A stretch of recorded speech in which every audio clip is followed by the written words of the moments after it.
อนที่พระเจ้าได้สอนไว้นะสอนให้กับภิกษุ 1,250 รูปที่ป่าที่วัดเวรุวันที่วัดเวรุวันให้ศรัทธาญาติโยมได้ ฟังกันที่ได้พระองค์ได้สอนให้กับพระสงฆ์ทั้ง 1,250 รูปได้ฟังกันได้ฟังกันแล้วก็สอนเรื่องอุดมการณ์วันนี้อาตมาจะได้มัน ผู้ขยายความเรื่องอุดมการณ์ให้ศรัทธาญาติโยมได้ฟังกันสักครั้งหนึ่งเพราะว่าวันพุธก่อนบ่ได้ขยายความอาจจะมีบางผู้บางท่านบ่ได้ฟังโดยเฉพาะอุดมการณ์ก็คือเป้าหมายของชีวิตที่พระองค์ได้สรุปไว้ว่าพุทธศาสนามีเป้าหมายคือนิพพานนิพพานเป็นเป้าหมายของชีวิตใครที่นับถือพุทธศาสนาเป็นศาสนาประจำจิตประจำใจโดยเฉพาะชาวพุทธเมืองไทยของเราเนาะ90 กว่า%เนี่ยนับถือพุทธศาสนาอย่างน้อยก็นับถือในทะเบียนราษฎร์นะในทะเบียนราษฎร์ในบัตรประจำตัวประชาชนว่านับถือศาสนาอย่างแต่ เราบางท่านก็บอกว่าพุทธศาสนาเนี่ยมีจุดเป้าหมายของชีวิตคืออย่างท่านสอนไว้เป้าหมายชีวิตของคนเราคืออย่างญาติโยมบางผู้บางท่านอาจจะบ่ทราบแต่บางคนก็ทราบดีแล้วว่าพุทธศาสนาที่คำสอนตั้ง 84,000 ข้อกันนำไปสู่จุดมุ่งหมายเป้าหมายชีวิตก็คือนิพพานนั่นเองนิพพานเนี่ยบางผู้บางท่านว่ามันเป็นธรรมลึกซึ้ง เป็นธรรมที่บุคคลนำมาอธิบายนำมาอย่างประมาณนั้นแต่จริงๆนิพพานเนี่ยญาติโยมมีชื่อ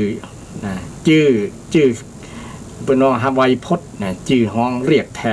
ทนคำนิพพานเนี่ยมีความหมายใกล้เคียงกันเป็นห้องว่าไวยพจน์ไวยก็มาจากวิบวกกับวจนะวจนะแปลว่าพจน์ตัวนี้แปลว่า วจนะพอพานจอจานนอนหนูพจน์ตัวนี้แปลว่าคำอู้คือกำเรียก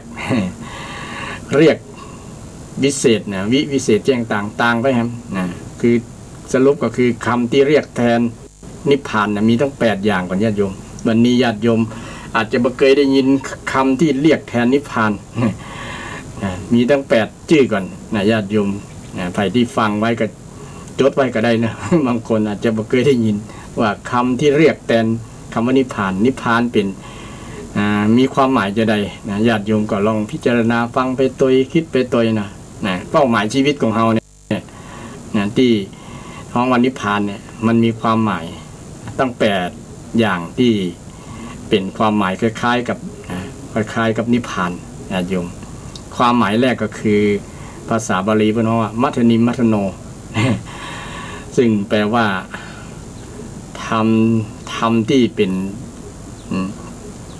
ทำให้ยังความเมายังความเมาให้สร้างมัทนิมัทโนให้สว่างภาษากำเมืองสว่างนะนี่ตาสว่างมัทะตัวนี้แปลว่าประมาทหรือว่าเมานั่นเองไผ่ที่มีความประมาทอยู่นั้นน่ะคนนั้นจะชื่อว่าไกลจากนิพพานถ้าไผ่ทำความเมาคือมันสว่างมันแจ้งมันเป่งเนี่ยเหมือนกับเขาอยู่ในความมืดนะมันหันที่แจ้งสว่างโอ้มันจะมีความสุขมันจะมีความสุขการที่ไปประมาทไปมัวเมาในเรื่องนั้นเรื่องนี้นะเมาตนลืมตายเมากายลืมแก่เมาเมียลืมพ่อลืมแม่ที่ว่านะไอ้ตัวนี้แหละนะไผ่ที่ได้มีความเมานะอย่างเช่นคนเมาเรื่องเพศก็ดีนะคนหนุ่มคนสาวเมาเรื่องเมากันเมาในรูปเมาในเสียง เมาในหน้าตาอย่างประมาณนั้นนะเมื่อเมาแล้วเนี่ยมันจะทำให้มีทุกข์นั่นเองนะไผ่มีความเมาแล้วจะเป็นทุกข์กับคนเมานะเมาใครได้เป็นเจ้าของนะใครได้มาชมเชยอยู่ใกล้สนิทชิดใกล้ใครเป็นคู่ครองอย่างประมาณนั้น จะได้เป็นเจ้าของเจ้าเข้าเจ้าของ นะอยากจะได้สัมผัสอยากจะประมาณนั้นถ้าเมาเนาะโดยเฉพาะเมาเรื่องเพศนะเมาอื่นๆก็เหมือนกันนะมันเมาแล้วมีแต่ผลเสียนะเป็นทุกข์เนาะเมาแล้วเป็นทุกข์มีอย่างก็เป็นทุกข์ซึ่งก็เป็นเรื่องของเมาความเมานี้ถ้าสว่างเมาเนี่ยเป็นความหมายของนิพพานอย่างหนึ่งมัทนิมมัทโนภาษาบาลีนะถ้าสว่างปราศจากความเมาความเมาบ่มีในจิตในใจแล้วบ่เมาอย่างซักอย่าง เมาแต่สิ่งเป็นกุศลอันนี้ยังแขวนหน่อยนะสิ่งที่เป็นกุศลเนี่ยทำคุณงามความดีอย่างศรัทธาญาติโยมนะไปวัดไปวานะเพื่อนน้องถึงจะฮ้องว่าเมาบุญกับบ่เพียงเพราะว่ามันบ่มีผลข้างเคียง มันบ่มีผลข้างเคียงมีแต่ดีเป็นผลประโยชน์แต่เมาในอกุศลนี่กันเนาะเมาในอกุศลเมาในสิ่งที่บ่ดีบ่งามนะถึงวันนี้ก็มีหลายเช่นคนเมายาเสพติดเนี่ยเมาเหล้าเมาบุหรี่ เมานั่นเมานี่มีแต่ผลเสียครับร่างกายกับชีวิตกับอนาคตตัวเก่านี่ฉะนั้นเนี่ยจะได้ให้มันส่างให้มันหายจากความเมาเนี่ยไผที่ทำให้มันส่างจากความเมาสภาวะที่ส่างจากความเมาเนี่ยมันหายจากความเมาเนี่ยนี่เป็นความหมายของนิพพาน นิพพานประการแรกต่อมานะข้อที่สองนะความหมายข้อที่สองเหมือนกับ ความหมายใกล้ๆนิพพานนะก็คือปิปาสวินโยแปลว่าการทำการบรรเทานะหรือว่าการดับความกระหายนะดับความกระหายปิปาสะแปลว่าความกระหายความใคร่ความอยากนะมันเป็นความหิวอย่างรุนแรงเนี่ยกระหายในญาติโยมแล้วว่ากระหายกระหือรืออย่างประมาณนั้นใครได้เต็มที่ประมาณนั้นนะความกระหายตัวนี้มันมีในจิตในใจโอ้มันเป็นทุกข์ญาติโยมมันเป็นแต่ปัญหาคนเราถึงวันเนี่ยถ้ามีความกระหายอยากได้อยากอันเป็นอยากทำอันนั้นอยากที่ในสิ่งที่เป็นอกุศลนั่นแหละเนาะกระหายในสิ่งที่เป็นอกุศลมันจะเป็นทุกข์เป็นปัญหาเป็นอย่างต่างๆตัวมานักหลายที่มันเป็นผลข้างเคียงที่บดีซึ่งใครที่จะ ทำชีวิตให้หายจากความกระหายในสิ่งที่เป็นที่มันเป็นผลข้างเคียงที่บดีซึ่งใครที่จะ ทำชีวิตให้หายจากความกระหายในสิ่งที่เป็นอกุศลแล้วนั้นกระหายอยากจะรวยทางลัดอย่างเป็นเนาะอยากจะทำมีสิ่งที่มัน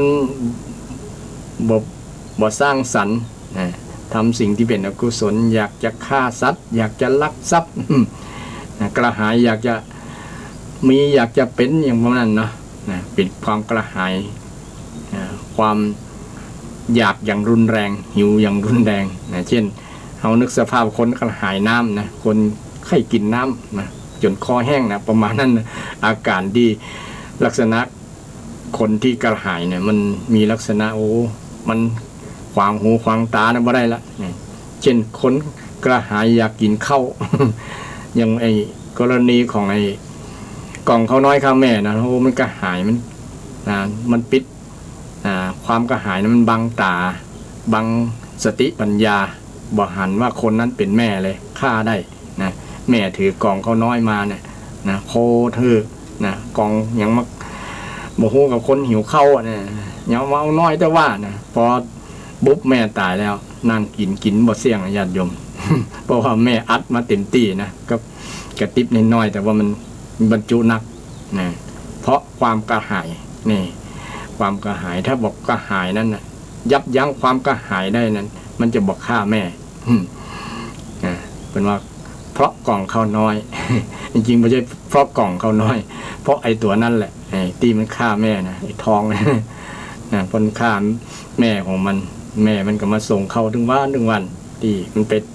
ไถนาแต่ก่อนเอาไถนาเอาควายไถนาเนาะคนก็จับ คันไถตั้งหลังนะมันไถไปมันก็ควายมันก็หิวเข้าเนาะมันก็หายเข้า มันหิวนักแก่นะเพราะว่าแม่ไป ไปทำบุญที่วัดมันขวายนะพระเจ้าก็เลิกวัดขวายน้อยวันนั้น ก็เลยเป็นสาเหตุให้อันนี้หิวข้าวจัดนะหิวอย่างจัดเลยนะหิวเยอะพอจะเป็นปิเป็นลมอย่างประมาณนั้นนะ นะจนทำให้เกิดอารมณ์เสียง่ายนะอารมณ์เสียง่ายอารมณ์โคตรนะเพราะคนกระหายนะบ่พอใจไผ่ควางหูควางตาก็บ่ได้ละนะคนที่มีอารมณ์กระหายนี่ไผ่ที่ทำให้ถ้าอารมณ์เกิดอารมณ์กระหายเกิดกับคนนั้นละนะคนนั้นจะใกล้นิพพาน นะใกล้นิพพานบ่หายใครได้ใครอยากเนี้ยละนะอย่างบางคนเนี่ยใครอยากได้อยากมีอยากเป็นได้เด้อนะกระหายใครได้นะพอได้มาแล้วจะอั้นละนะอย่างบางคนเนี่ยใครได้รถรายี่ห้อ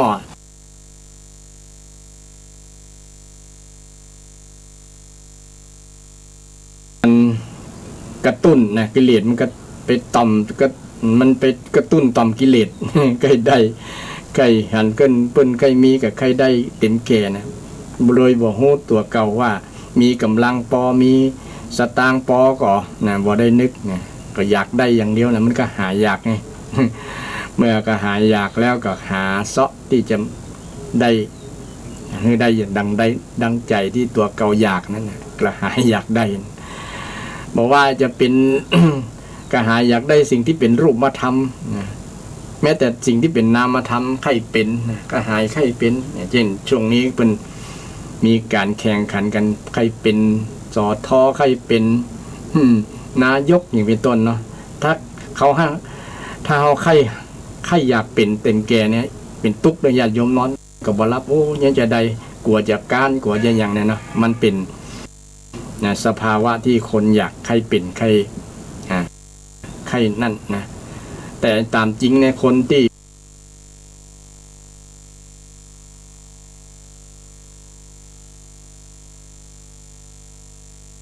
เป็นผู้มีจิตสาธารณะนะคือบอกใครเป็นแต่ว่าใครทำเนี่ยใครทำหน้าที่เนี่ยแต่ไอ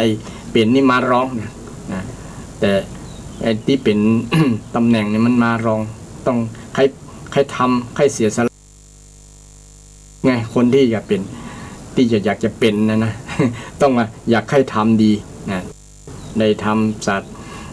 นะส่วนที่เป็นสาธารณประโยชน์นะประโยชน์แก่ปวงชนสังคมในหมู่บ้านนั้นๆในสังคมคนเราก็บางอย่างมันก็มีจิตสาธารณะเกิดขึ้นจิตกุศลเนาะจิตกุศลที่จะช่วยเหลือคนอื่นช่วยเหลือส่วนรวมเนี่ยก็มาในรูปแบบของการเป็นผู้ที่มีจิตสาธารณะทำงานเพื่อสังคมนะทำงานเพื่อสังคมแต่บางคนนี่เพื่อที่จะต้องการประโยชน์จากตำแหน่งจากอันเป็นเมื่อสอบตกนะบ่ได้ก็จะเกิดผลข้างเคียงผลกระทบนะก็จะมีการว่าร้ายกันการใส่ร้ายกันการฟ้องร้องกันอย่างต่างๆนานาแหละนะการว่ากล่าวกันอย่างต่างๆนะใส่ร้ายป้ายสีเอาดีเข้าตัวเอาชั่วเข้าคนอื่นอย่างประมาณนั้นเลยการเป็นแตกแยกแตกสามัคคีกันนี่แต่ถ้าเรามีจิตตั้งเป็นกุศลจิตเริ่มตั้งแต่แรกว่าเราจะทำเพื่อประโยชน์แก่ส่วนรวมโดยความจริงใจแท้แน่นอนนะบ่มีผลประโยชน์แอบแฝงเพราะว่าเรามีความพร้อมแล้วฐานะก็พร้อมยังก็พร้อมนะบ่ได้พึ่งไป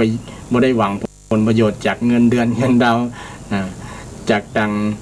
ตำแหน่งนั้นนะแต่ทำเพื่อประโยชน์จริงๆนะทำแล้วมีความสุขคนที่มีจิตเจตนาแบบนี้ก็มีนักมีหลายแล้วญาติโยมที่จะเสียสละ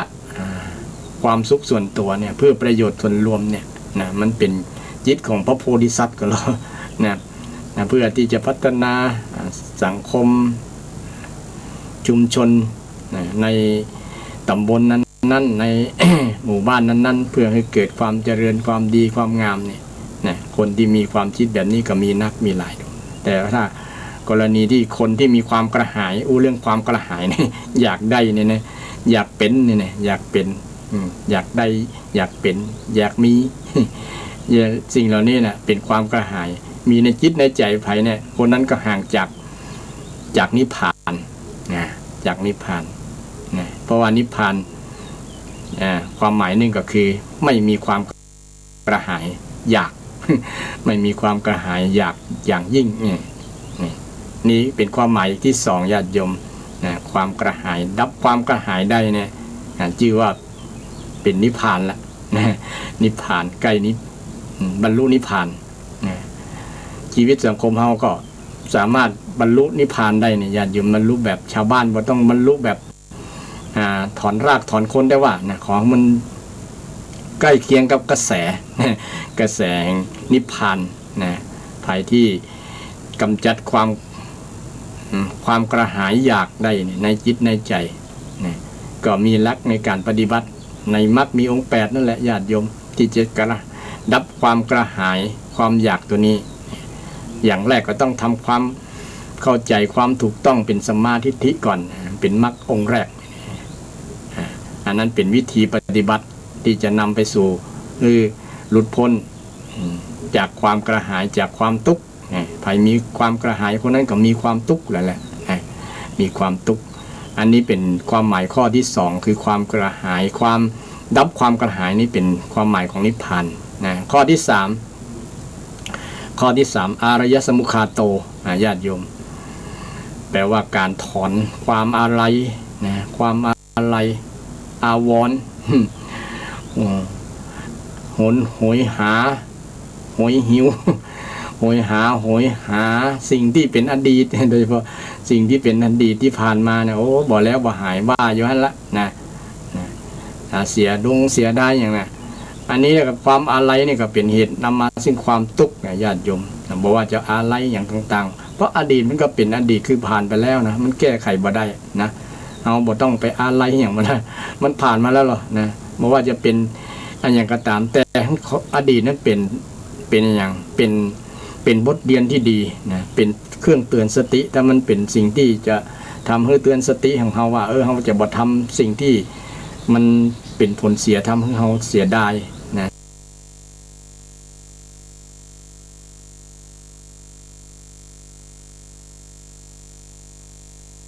ว่าทำแบบนี้แล้วมันบ่ถูกบ่ต้องนะมันเป็นผลเสียเพราะว่าส่วน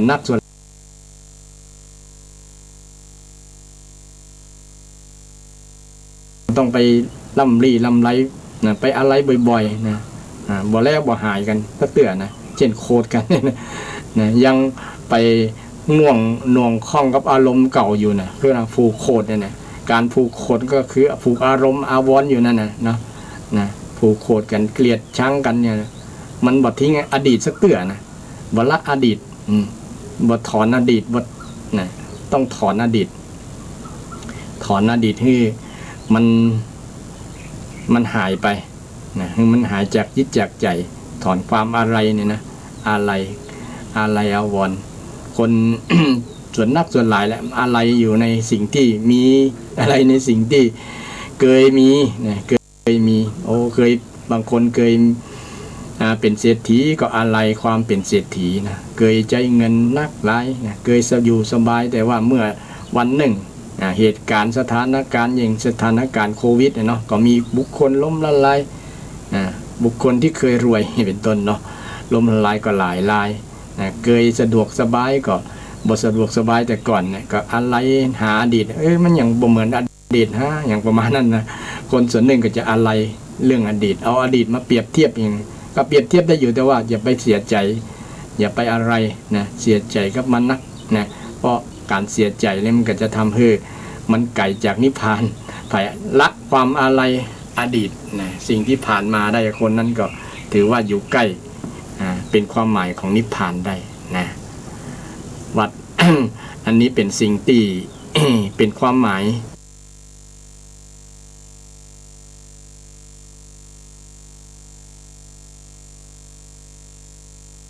มามาเล่าให้ศรัทธาญาติโยมฟังว่าเป้าหมายของชีวิตเฮาเนี่ย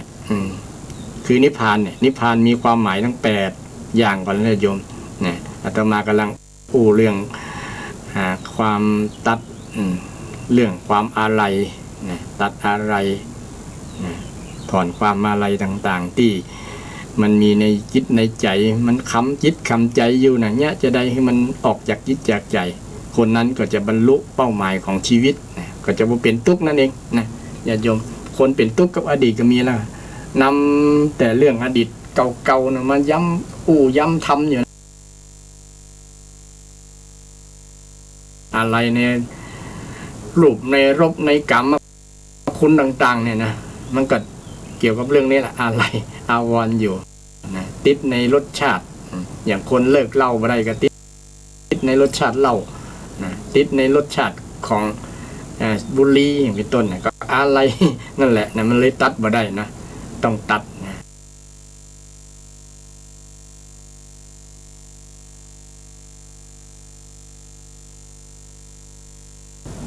อะไรยสมุขาโตต้องฆ่าต้องตัดนะก็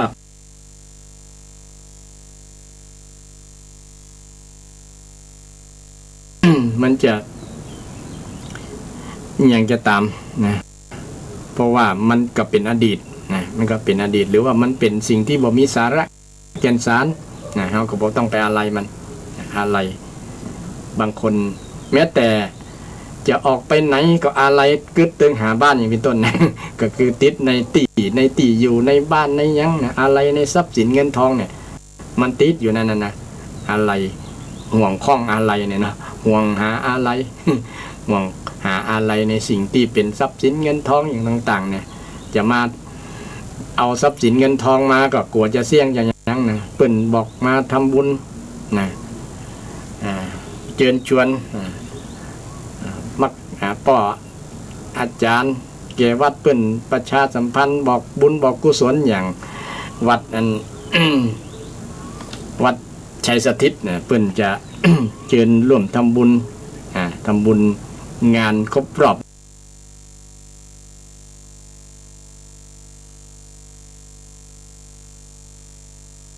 ปีสร้างวิหารวัดชัยสถิตหรือว่าวัดป่าเศร้าหลวงเนี่ยเนาะศรัทธาญาติโยมบางคนถ้ามีความบ่อาลัยกับในทรัพย์สินเงินทองก็สามารถที่จะไปร่วมทำบุญกับทางวัดใดในวันที่7 มี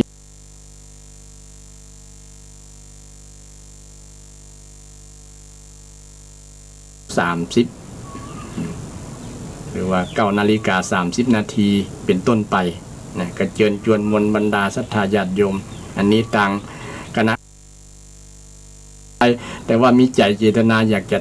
กินยาตานอยากจะร่วมสมทบสร้างวิหารก็เรียนเชิญเจริญพรได้นะเพิ่นบอกประชาสัมพันธ์ว่าตารางเมตรละ 1,000 บาทเนี่ยถ้ามุงหลังคานะมุงหลังคาเดี๋ยวนี้ก็กำลังมุงหลังคาอยู่นะก็ใกล้จะได้หลายเปอร์เซ็นต์แล้วนะ10 โมงก็จะนิมนต์พระในตำบลเจริญพุทธมนต์สืบชะตามีการสืบชะตาด้วยนะเวลา 11 นาฬิกาก็ถวายเพล 12 นาฬิกาหรือว่าเที่ยงญาติโยมที่มาร่วมงานก็รับประทานอาหารพร้อมกันอาหารกลางวัน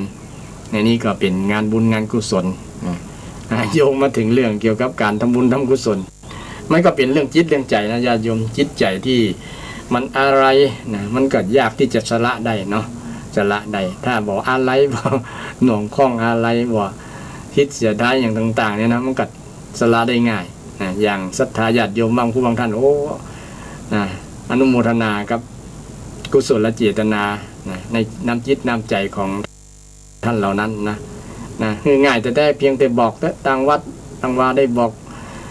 งานการกุศลต่างๆนะมาทุกครั้งทุกทีนะเนี่ยเป็นคนที่บ่อะไรในทรัพย์สินนะแต่เขาก็รู้จักจัดการจัดบริหารเกี่ยวกับเรื่องเงินเรื่องทองโดยถูกต้องบ่ใช่ว่าประชาสัมพันธ์ญาติโยมมาบ่อะไรแล้วนั้นตานทั้งหมดเสี่ยงให้เดือดร้อนตัวเก่าก็บ่ใช่นะอันนั้นก็เป็นการบริหารเงินบ่ถูกต้องแต่ว่าต้องบริหารในส่วนบริจาคในส่วนหนึ่งที่ญาติโยมจะบริจาคก็นำมา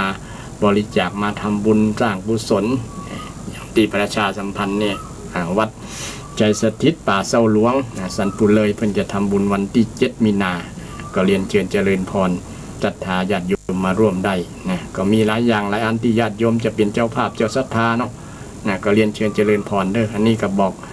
แทนคณะกรรมการวัดชัยสถิตหรือว่าป่าเศร้าหลวงเปิ้นคือมาบอกบุญกับท่านผู้ฟังทั้งหลายเพื่อที่มียิตใจไปร่วมกับต่างวัดป่าเศร้าหลวงเนาะคือต่างเดี๋ยวนี้ก็อยู่ในความดูแลของพระเดชพระคุณท่านอาจารย์พระครูประภัสชัยคุณเพิ่นก็เป็นผู้นำในการแต่งในการสร้างวัดศาลาวิหารขอสุมาภัยวิหารป่าเศร้าหลวงก็ได้ไปหลายเปอร์เซ็นต์แล้วเพราะว่าท่านก็เป็นผู้ปกครองในตำบลสันปุเลยนี่เนี่ยก็วัดป่าเศร้าหลวงก็อยู่ในการปกครองของท่านท่านก็ได้เป็นหลักให้กับศรัทธาบ้านป่าเศร้าหลวงกันที่จะช่วยกันแปลงกันสร้างอนุโมทนากับญาติโยมอันนี้เรื่องความหมายของนิพพาน ข้อที่3โยงมาถึงการเจริญทำบุญกลัวจะลืมก็เลยประชาสัมพันธ์ก่อนญาติโยมประชาสัมพันธ์ในศรัทธาญาติโยมไผมีจิตมีใจที่จะร่วมงานทำบุญครบรอบ1 ปีของการสร้างวิหารเพิ่นสร้าง1 ปีก็ได้ไปนักหลายเปอร์เซ็นต์แล้วนะหลายเปอร์เซ็นต์แล้วญาติโยม 70-80% แล้วเนาะประมาณนั้นเพราะว่าผ่านไปก็หันเป็นโครงสร้างเป็นการมุงก็ถือว่าได้หลายเปอร์เซ็นต์แต่ก็ยังขาดปัจจัยส่วนหนึ่งที่จะทำให้มันเสร็จบริบูรณ์เป็นที่สร้างกุศลกับศรัทธาบ้าน ป่าเศร้าหลวงและศรัทธาทั่วไปที่จะมาร่วมการร่วมงานต่างๆในวัดชัยสถิตหรือว่าป่าเศร้าหลวงนี้ก็เรียนเชิญเจริญพรเด้อญาติโยมใครที่อยากจะร่วมทำบุญวันที่7 มีนาคม 2564 เวลา 9 โมงครึ่ง 9:30 นาทีเป็นต้นไปอันนี้เขาก็นำเชิญศรัทธาญาติโยมเข้ามาสู่เรื่อง มาฟังเรื่องความหมายของนิพพานต่อวันนี้อาตมานำเรื่องนิพพานเพราะว่ามันเป็นเป้าหมายชีวิตของคนนิพพานของพุทธบริษัทของชาวพุทธนะเอาทุกคนนี่แหละดำเนินไปสู่นิพพานกันทุกคนนั่นเองนิพพานความหมายที่ดังกล่าวมานะมีความหมายที่ฮ้องจื้อแทนกันแทนนิพพานได้มี7 อย่าง8 อย่าง8 อย่างด้วยกันอาตมาก็ได้อธิบาย3 อย่าง3 อย่างข้อที่4อย่างที่4ก็คือวัตตูปเฉโทคือการไปตัดวงเวียนแห่งวัฏฏะวงจรแห่งวัฏฏะคือการวนเวียนเกิดการวงเวียนแห่งกรรมกิเลสวิบากเป็นวัฏฏะสงสารมันว่าวัฏฏะสงสารถ้ามีกิเลสก็มีการเป็นเหตุในการสร้างกรรมเมื่อสร้างกรรมไปแล้วก็มีผลคือวิบากมีวิบากวนเวียนกันอย่างวิบากก็ทำให้เกิดนั่นเกิดนี่เนี่ยก็เป็นวิบากกรรมเป็นวนเวียนวัฏฏะนะเป็นกิเลสเนี่ยกิเลสมีความอยากก็ทำให้เกิดการสร้างกรรมก็เกิดผลเนี่ยคือวิบากกรรมเนี่ยนะ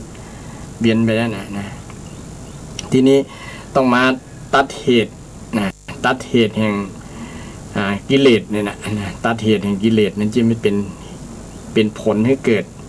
ความทุกข์นะเป็นผลให้สร้างวิบากกรรมให้เกิดภพเกิดชาติต่างๆทำให้เป็นทุกข์นั่นเองนะเมื่อมีภพมีชาติชรามรณะมีก็มีทุกข์ตามกรรมสอนที่พุทธเจ้าได้สอนเกี่ยวกับเรื่องปฏิจจสมุปบาทนี่มันเป็นเหตุเป็นปัจจัยทำให้เกิดบ่มีที่สิ้นสุดบ่มีที่สิ้นสุดเราต้องตัดวงจรของมันเหมือนไฟฟ้านี่ลัดวงจร หรือว่ามีอย่างบางอย่างเราต้องตัดกระแสเช่นตัดไฟตั้งแต่ต้นลมอย่างบนนั้นที่เขาว่าเนาะไฟคือกิเลสนี่ที่จะเป็นทำให้เกิดความหายนะถ้าบดตัดวันละมันจะไหม้จะทำลายทุกสิ่งไหม้ทุกสิ่งทุกอย่างไฟต้องตัดไฟไว้ก่อนตั้งแต่ต้นลมที่จะไปลุกลามไปที่อื่น ลุกลามไปที่อื่นอันนี้ฉันใดก็ฉันนั้นเราต้องตัดวงจรกระแสวัฏฏะเนี่ยก็คือจะตัดช่วงไหนก็ได้ตัดกิเลสตัดกรรมก็ได้นะตัดกรรมคือบ่สร้างกรรมให้มันเกิดนะสร้างกรรมเพิ่นว่าตัดกรรมได้กันได้กันนะญาติโยมนะตัดกรรมนี่ก็คือเขาแทนที่เขาจะไปสร้างอกุศลกรรมเขามาสร้างกุศลกรรมนะกุศลกรรมก็เป็นตัดช่องว่างบ่ให้กุศลกรรมบ่ให้อกุศลกรรมเกิดนะถ้าเขาบ่สร้างกุศลแล้วอกุศลมันจะเกิดแทนเช่นเขาบ่สร้างเมตตาเนี่ยสิ่งที่จะเกิดแทนเมตตาก็คือความบ่ชอบใจความโกรธความเกลียดอย่างต่างๆแทนมาแทนเมตตามันจะเปิดพื้นที่นะในจิตในใจให้สิ่งเหล่านั้นมาเกิดแทนที่จะเกิดเมตตาเกิดความปรารถนาดีเกิดความรักเกิดความสามัคคีกันมันเกิดอย่างอื่นเกิดแทนเกิดในจิตในใจนะเราต้องสร้างตัดกรรมด้วยการสร้างกรรมดีนะกรรมดีอย่าไปสร้างกรรมบ่ดีนะมันจะมีผลทำให้เกิดตุ๊บเกิดอย่างนี่เป็นวัฏฏะวนเวียนวัฏฏะแปลว่าวนเวียนวงจรนะวงเวียนเกิดแล้วเกิดแฮมนะซ้ำซากอยู่ฮะนะบ่มีที่สิ้นสุดอ่ะนะวนเวียนอยู่เนี่ยต้องตัดวงของมัน เมื่อมันตัดวงมาแล้วมันเขาตัดล้อรถล้อกงเกวียนเนี่ยไปทุบกงจักรทุบล้อมันก็วิ่งบ่ได้ละเนาะ ไปบ่ได้ละหยุดละชะงักละอันนี้ก็ฉันใดก็ฉันนั้นกิเลสกรรมโมนี่นะเขาต้องตัดได้ญาติโยมตัดได้ไผ่ตัดวัฏฏะเนี่ยเนาะปัจเฉโทตัดวัฏฏะตัดวงจรวัฏฏะวัตตูปัจเฉโทเข้าไปตัดเนี่ยอุปะนะเข้าไปใกล้มันเข้าไปตัดวงจรเข้าไปตัดวงจรแห่งวัฏฏะก็จะชื่อว่าบุคคลนั้นอยู่ใกล้นิพพานไผ่ตัดได้มีพระพุทธเจ้าแล้วเป็นต้นเป็นประธานที่ตัดได้ก่อนเปิ้น แล้วก็มีสาวกมีพระอริยสงฆ์ตัดได้แทนตัวมาตัวตามพระพุทธเจ้าซึ่งก็เป็นความหมายนะการตัดวัฏฏะเนี่ยเป็นความหมายของนิพพานญาติโยมลงถามมาเฮาตัดอย่างพ่องเดี๋ยวนี้แทนที่จะตัดไปต่อ ไปต่อความยาวสาวความยืดนะแทนที่จะตัดอกุศลกับไปเพิ่มอกุศลนะแทนที่จะไปตัดอกุศลไปเพิ่มอกุศลเพิ่มนะไปต่อความยาวสาวความยืดนะบ่มีที่สิ้นสุดนะอย่างเฮามีความขัดแย้งกันบ่ถูกกันนะทะเลาะวิวาทกันว่ากันนั่นว่ากันอันนี้เนาะแทนที่เขาจะไปตัดวงจรตัวเนี้ยนะบ่ฮู้มันมีเห็นแล้วนะบ่มีในจิตในใจนะบ่เกิดความ บ่เกิดอกุศลในจิตในใจเนี่ยญาติจะใดเราก็ต้องไปพยายามเอาอกุศลเอากุศลเอากุศลมาพัฒนาจิตใจให้กุศลอยู่ในจิตในใจของเราจะทำให้เรานั้นบ่เป็นทุกข์บ่มีปัญหาญาติโยมบ่มีทุกข์บ่มีปัญหาดังนั้นใครทำได้คนนั้นก็จะชื่อว่าบรรลุนิพพานบรรลุนิพพานในความหมายหนึ่งข้อต่อมาตัณหคโยตัณหคโยตัณหาแปลว่าความอยากตัณหาคโยคยะตัวนี้แปลว่าสิ้นความอยากก็คือสิ้นกิเลสสิ้นความอยากได้อยากมีอยากเป็นอยากได้อยากมีอยากเป็นวงเล็บอยากในสิ่งที่เป็นอกุศลถ้าอยากในสิ่งที่เป็นกุศลนั้นเป็นฉันทะเคยอู้กับศรัทธาหลายครั้งความอยากก็มีสองอยากนะคืออยากในนี่คืออยากในสิ่งที่บ่ดีตัณหาเนี่ยเป็นความอยากในสิ่งที่เป็นอกุศลตัณหาไผทำให้ตัณหาสิ้นได้เนี่ยตัณหคโยขยะตัวเนี่ยขยะเนี่ยขยะแปลว่าสิ้น สิ้นไปทำให้มันสิ้นขยะเป็นสิ่งที่ต้องทำให้สิ้นเช่นเทศบาลเพื่อนเอาขยะไปขว้างต้องสิ่งที่ต้องทำให้มันสิ้นมันงดไปเนี่ย อย่างคือมีขยะในชีวิตเนี่ยคือสิ่งที่จะต้องทำให้มันสิ้นมันงดไปมันสะอาดนะก็คือตัณหาเนี่ยตัณหาความอยากเนี่ยต้องทำให้มันสิ้นนะความอยากในสิ่งที่เป็นอกุศลเนี่ยมันมีในจิตใจเมื่อใดต้องทำให้มันสิ้นนะใครทำให้ความอยากสิ้นในจิตในใจคนนั้นก็บรรลุนิพพานญาติโยมบรรลุนิพพานนะบรรลุนิพพานนะตัณหกโยข้อต่อมาข้อที่6เนาะข้อที่6ก็คือข้อที่6ก็คือวิราโคคือบ่มีราคะปราศจากราคะวิปราศจากราคะคือกิเลสที่ใคร่ความใคร่มันก็ใกล้ความอยากนั่นแหละความใคร่นี้มันจะเป็นนักกว่าความอยากสักหน่อยนะเพราะว่ามันใคร่คล้ายๆกับกระหายได้ยี่นะเนาะใคร่เนี่ยอารมณ์ใคร่อย่างนี้นะอารมณ์กำนัดเนี่ยประมาณนั้นนะอย่างมีอารมณ์กำนัดเรื่องเพศเรื่องใคร่อย่างต่างๆมันมีอารมณ์เนาะอารมณ์ใคร่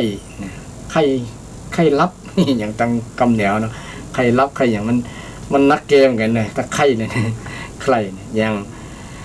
มันจะมีคำว่าคลั่งไคล้นะคลั่งไคล้ภาษาภาคกลางภาษาอังกฤษว่าคลั่งไคล้เช่นละอ่อนเพิ่นคลั่งไคล้เสียงคลั่งไคล้รูปคลั่งไคล้ดารานักร้องนี่คลั่งไคล้อยากจะฟังอยากจะดูนะบ่ได้ดูก็อยู่แทบบ่เป็นนะกินบ่ได้นอนก็บ่หลับละเพราะมันคลั่งไคล้มันไคล้ตัวนี้นะราคะตัวนี้แปลว่าใครนะใครนะแต่อย่างนึงคือกิเลสที่มันย้อมจิตย้อมใจมันย้อมจิตมันนะ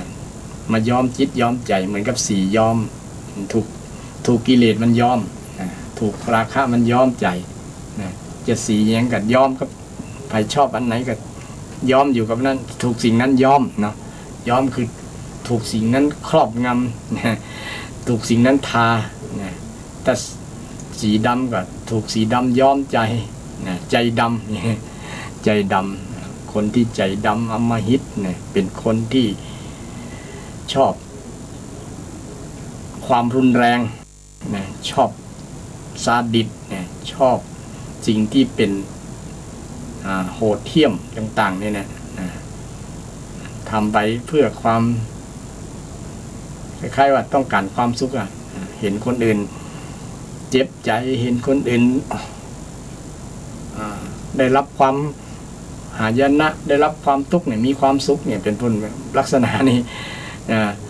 เป็นคนที่โหดเหี้ยมโหดเหี้ยมทำให้จิตใจบุคคลนั้นอยู่ไกลจากนิพพานเพราะว่าถูกสิ่งที่โหดเหี้ยมย้อมจิตย้อมใจถูกราคะย้อมจิตย้อมใจเหมือนกับคนย้อมสีย้อมผ้าเนาะญาติโยมผ้าจริงๆก็อาจจะไม่ใช่สีที่เขานุ่งเขาอย่างแต่ถูกสีมันย้อมถ้าสีดีสีสะอาดก็ดีไปส่วนนักสีบ่สะอาดไงสีบ่สะอาดมาย้อมจิตย้อมใจเขาสีที่เป็นอกุศลสีที่เป็นอกุศลมันย้อมจิตย้อมใจมันย้อมจิตย้อมใจทำให้ใจเขาสกปรกใจเฮาบ่สะอาดใจเฮาเศร้ามองใจเฮาขุ่นมัวนี่มันถูกยอมแล้วเนาะมันก็เป็นสิ่งที่บ่นี่เหมือนกับน้ำเนี่ยมีสิ่งเจือปนเอาน้ำสีมาใส่สีหยังก็เป็นสีนั่นแหละปกติมันก็สีใสๆนะมันบ่มีสีนะมันใสเนาะใสแทบมองทะลุไปถึงด้านนึงใสน้ำธรรมชาติของน้ำมันใสแต่เมื่อคนเอาสิ่งมาใส่น้ำหวานก็อันยังก็นั่นก็เป็นตามสิ่งที่คนใส่ใจของคนเอาเช่นกันถ้ามันมีสิ่งที่มันย้อมอยู่ในเอามาใส่ในใจเอามาไว้ในใจเช่นอกุศลมาไว้ในใจนี่ก็เป็นอกุศลแก้วน้ำถ้าเอาน้ำอย่างอื่นมาใส่น้ำเหล้าก็เป็นแก้วเหล้ามันก็ญาติโยมแ แก้วเหล้าเอาน้ำหวานมาใส่ก็เป็นแก้วน้ำหวานเนี่ยเอาน้ำอย่างอื่นมาใส่เอาอย่างสิ่งต่างๆมาใส่ก็เป็นแก้วนั่นนะใจคนเช่นเดียวกันเขาจะเอา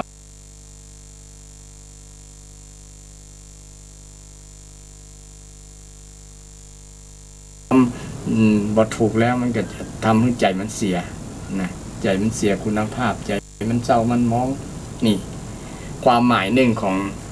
นิพพานเป้าหมายชีวิตของคนถ้าใจบ่ถูกย้อมนะไผ่บ่ถูกย้อมหรือว่ารู้อยู่ว่าใจเขาถูกย้อมด้วยอกุศลก็พยายามเอากุศลมาย้อมแทนนะมันเป็นทางที่ดีเป็นผลข้างเคียงที่ดีกับจิตใจถึงจะอยู่ใกล้นิพพานอยู่ใกล้นิพพานพระพุทธองค์เป็นผู้ที่บ่ถูกกิเลสย้อมใจเป็นบุคคลแรกของโลกญาติโยมเปิ้นฮู้ว่าโอ้อันนี้มาย้อมจิตย้อมใจเฮาแล้วเนี่ยย้อมจิตย้อมใจให้ใจเฮาเสื่อมคุณภาพเสียเศร้ามองบ่ใส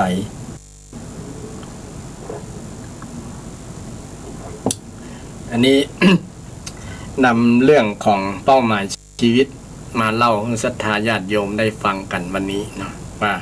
เป้าหมายชีวิตคือนิพพานเนี่ยชาวพุทธต้องดำเนินชีวิตไปสู่นิพพานบางคนว่าโอ้ท่านพระครูอย่างนิพพานอย่างอู้สูงแต่ว่านะมันจะไปถึงนะก็เอานิพพานแบบชาวบ้านนะญาติโยมนิพพานแบบชาวบ้านวัน24 ชั่วโมงเนี่ยเขาอยู่ได้น้อยย้อนเขาอยู่ใกล้กระแสนิพพานนะญาติโยมนะวันหนึ่งเขาบ่ถูกกิเลสย้อมใจวันหนึ่งเขาบ่ถูกความกระหายความกระหายมาเบียดเบียนจิตใจวันเวลาหนึ่งเขาบ่ถูกความเมามาแผดเผาจิตใจเขานะวันหนึ่งเขาบ่ถูกกิเลสตัณหาต่างๆตัณหาความอยากต่างๆมาย้อมจิตย้อมใจมาทำลายใจวันนั้นแหละเขาจะมีความสุขญาติโยมลองสังเกตวันไหนก็ตามถ้ากิเลสทั้งหลายอกุศลทั้งหลายนะมาทำร้ายจิตใจของเรานะมันจะเป็นทุกข์เขาจะบ่มีความสุขเลยเราจะบ่มีความสุขโดยเฉพาะอกุศลนี่เนาะญาติโยมสังเกตได้ง่ายสังเกตใจตัวเก่านั่นแหละนี่ฉะนั้นเขาอยากจะมีความสุขเขาต้องดำเนินไปหานิพพานหานิพพานนิพพานบ่ใช่ว่าแปลว่าตายอย่างเดียวนะบางคนมาเข้าใจว่าตายแต่แปลความหมายว่าตายก็คือกิเลสมันตายนั่นแหละนะญาติโยมกิเลสความโลภความโกรธความหลงนั้นมันตายตายจากจิตจากใจนั่นแหละเป็นสภาวะนิพพานญาติโยมทั้งที่เบญจขันธ์ลมหายใจยังมีอยู่นะก็มีแต่บางครั้ง คำว่านิพพานมีในคำบรรยายว่านิพพานแบบที่มีเบญจขันธ์และนิพพานแบบทั้งดับทั้งเบญจขันธ์ทั้งกิเลสความหมายหนึ่งคือดับแค่กิเลสแต่เบญจขันธ์ยังอยู่ความหมายที่สองก็คือดับทั้งกิเลสทั้งเบญจขันธ์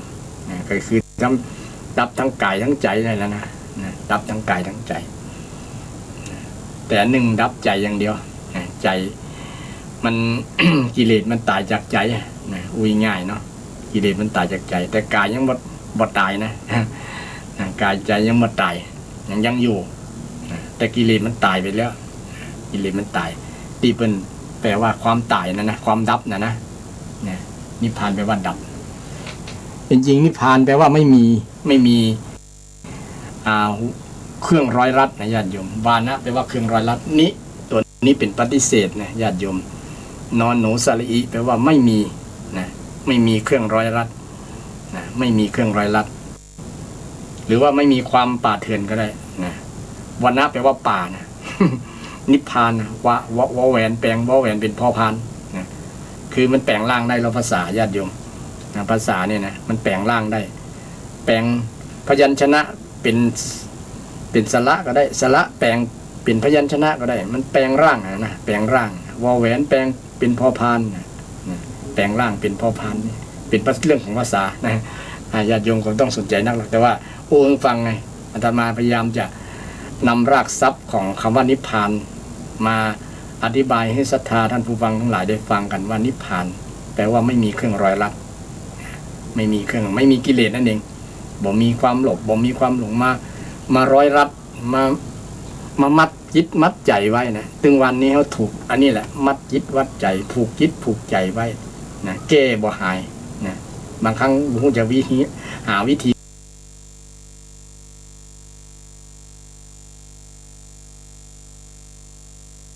โลภก็เกิดบางครั้งก็โกรธก็เกิดนะหลงก็เกิดนะเกิดในจิตในใจมันผูกวันวนเวียนกันอยู่เนี่ยนะมันบ่หายสักเตือนในจิตในใจมันเกิดขึ้นเรื่อยๆตราบใดที่มันบ่เกิดกับจิตกับใจแล้วนั่นนะคือนิพพานแบบนิพพานแบบอมตะเลยล่ะนะนิพพานใจมันบ่ถูกอย่างมาปรุงแต่งได้นั้นนิพพานนี่คือว่าสิ่งปัจจัยไม่ไปปรุงแต่งได้นะบ่มีเวทนาคือบ่รับอารมณ์อย่างต่างๆอารมณ์สุขก็อย่างต่างๆก็ได้บ่มีนะมากระทบเวทนาเนี่ยจะเกิดบ่ได้นะเพราะว่าส่วนของเวทนาที่เป็นส่วนของจิตใจเป็นจิตใจคือรับอารมณ์นะนิพพานจะบ่ถ่ายบรรลุแล้วจะบ่รับอารมณ์ในส่วนนี้นะจะบ่มีอารมณ์เกลียดอารมณ์โกรธนะอารมณ์โลภอารมณ์หลงอย่างต่างๆเนี่ยเวทนาในส่วนนี้จะบ่เกิดเลยนะบ่เกิดนะบ่เกิดอันนี้เป็นความหมายของคำว่าวิราโคญาติโยมวิราโคและโยงไปถึงนิพพานเพราะว่ามันเป็นไวยพจน์นะไวยพจน์ก็คือชื่อเรียกแทนกันห้องแทนกันห้องแทนนิพพานนะวิราโคไผสิ้นราคะของนึกของนิพพานเนี่ยนิพพานได้อันข้อที่7ก็คือนิโรโธนิโรธนั่นเองญาติโยมอันนี้คงคุ้นเคยนะญาติโยมในอริยสัจสี่มีคำว่านิโรธอยู่หรอนิโรธแปลว่าความดับทุกข์อย่างที่เราเคยเรียนเคยศึกษานิโรธเนี่ยนิรุทธะมาจากนิรุทธะนิกับปฏิเสธเหมือนกันรุทธะแปลว่าเสียดแทงญาติโยมอันนี้อาตมาเรียนบาลีก็ต้องเอาเรื่องบาลีมาอู้ศรัทธาญาติโยมฟังนะนี่แปลว่าไม่นี่เข้าลงนี่ไม่มีออกไม่มีแล้วก็ออกด้วยออกก็ได้นะออกก็ได้นี้ตัวเนี้ยนะนิโรธสมาบัติแปลว่าออกจากสมาบัตินี่นะนิโรธสมาบัติเนี่ยนิแปลว่าแต่ในที่นี้แปลว่าไม่นะนิโรธไม่นะไม่ยังไงไม่เสียดแทงอันยังบ่เสียดแทงก็คือกิเลสเนี่ยบ่สามารถเสียดแทงนิพพานได้นะบ่เสียดแทงจิตแทงใจได้จิตใจที่บรรลุแล้วนะมันบ่มีอย่างจะมาเสียดแทงได้นะบ่มีเสียดแทงบ่มาทำร้ายได้นะนี่นะบ่มีอย่างจะมาเสียดแทงบ่มาทำร้ายได้นะเสียดแทงจิตเสียดแทงใจถ้าบ่บรรลุแล้วมันจะถูกเสียดแทงได้ง่ายเช่นกำปูกำจาโคตรมา กำปูกำจามาแทงใจทำให้โคตรเนาะเป็นผลทันทีเลยนะแสดงว่ายังถูกกิเลสเสียดแทงได้อยู่นะกิเลสไปถูกกิเลสเสียดแทงมาได้บ่มีความรู้สึกเลยนะไฟมาด่ามาว่าอย่างกันต่างเนี่ยบ่โคตรนะบ่เกลียดนะบ่ไว้เวรนะบ่ไว้เวรกันบ่จองเวรกันบ่ทำร้ายกันบ่ว่าร้ายกันนี่คนนั้นจะอยู่มีความสุขญาติโยมคนเวลาโกรธกันเวลา เกลียดจังกันเนี่ยเนาะโอ้มันเป็นเรื่องที่เป็นความทุกข์เนาะญาติโยมนะบ่พึงปรารถนามันไม่ใช่ทุกข์กับคนที่กำลังโกรธอยู่นะคนที่ถูกโกรธก็ทุกข์ด้วยกันนะต่างไว้เวรกันว่ากันนะว่าร้ายกันเอาดีใส่ตัวเอาชั่วใส่เขานะซึ่งก็หาทางจะเอาชนะค้าคานกันนะเนี่ยเมื่อถูกความโกรธมันเสียดแทงแล้วญาติโยมมันแทงจิตแทงใจแล้วมันเจ็บอกเจ็บใจได้ผูกโกรธไปเป็นพยาบาทนะพยาบาทอาฆาตปองร้ายกันเนี่ยน่ากลัวมากเลยเนี่ยภัยทำจิตใจที่ถูกกิเลสครอบงำถูกกิเลสเสียดแทงเนี่ยนะนิรุตโธนี่นิโรโธเนี่ย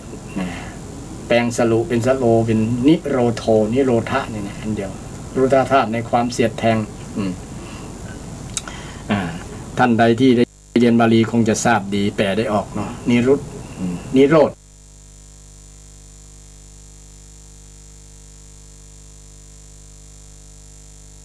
โลภเสียดแทงบ่ได้โกรธเสียดแทงบ่ได้หลงเสีย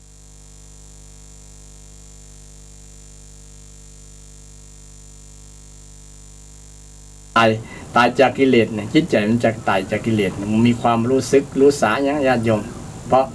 เป็นจิตของผู้บรรลุธรรมนะจะบ่มีโคตรอย่างพระพุทธเจ้าของเราบ่โคตรไผด่าพระพุทธเจ้าก็ยังมีคนด่าอย่างนี้โยมนะด่าขนาดบรรลุธรรมแล้วนะบรรลุเป็นพระพุทธเจ้าแล้วนะยังนางมาคันธียาเนี่ยจ้างคนมาด่า7 วัน 7 คืนก็หรอนะพุทธองค์ก็ยังทนได้บ่ ไม่ใช่ทนนะคือมันบ่มีผลกับจิตใจของพระองค์นะมันบ่มีโคตรความโกรธบ่มีในจิตใจแล้วนะบ่มีความอารมณ์โกรธแล้วอารมณ์เกลียดกับบ่มีอารมณ์อย่างต่างๆที่มันเป็นอกุศลบ่เกิดในจิตในใจของพระองค์แล้วนะถูกคนด่าถูกคนใส่ร้ายนะนางจินจำนาวิกาเนี่ยแปลงคล้ายๆคนต้องนะไปใส่ร้ายว่า พระองค์เนี่ยทำให้ตัวเก่าต้อง เนี่ยบางคนโอ้ขนาดนี้กันเนี่ยมันสะหน้าสะตากันในที่ชุมชน นะถูกแม่หญิงใส่ร้ายเนี่ยถูกแม่หญิงใส่ร้ายนะนางกินจมานวิกาเนี่ยนะใส่ร้ายพระพุทธเจ้าพระองค์ก็บ่เดือดบ่เนี่ยก็เพียงตอบกลับไปว่ามีจะเธอกับฉันนี่แหละรู้ความจริง รู้กัน2 คนนี่คำประโยคนี้เนี่ยมันจำเฮยนางพูดนี่นะเดือดไหมนะแทนที่จะทำให้พระองค์เดือดร้อนวุ่นวายหรือว่าแสดงปฏิกิริยาโต้ตอบนะเดือดพล่านขึ้นนะบ่มีผิดหวังทันทีผิดหวังทันทีเพราะพระองค์นั้นบ่มีอย่างเสียดแทงจิตใจพระองค์ได้ไงเสียดแทงได้พระองค์นิโรธโธนิโรธดับทุกข์ไปแล้วบ่มีทุกข์ละไปศรัทธาญาติโยมไผดับทุกข์ได้ด้วยการบ่ถูกสิ่งเหล่านี้เสียดแทงได้คนนั้นก็ถือว่าบรรลุเป้าหมายของชีวิตแล้วมีความสุขญาติโยม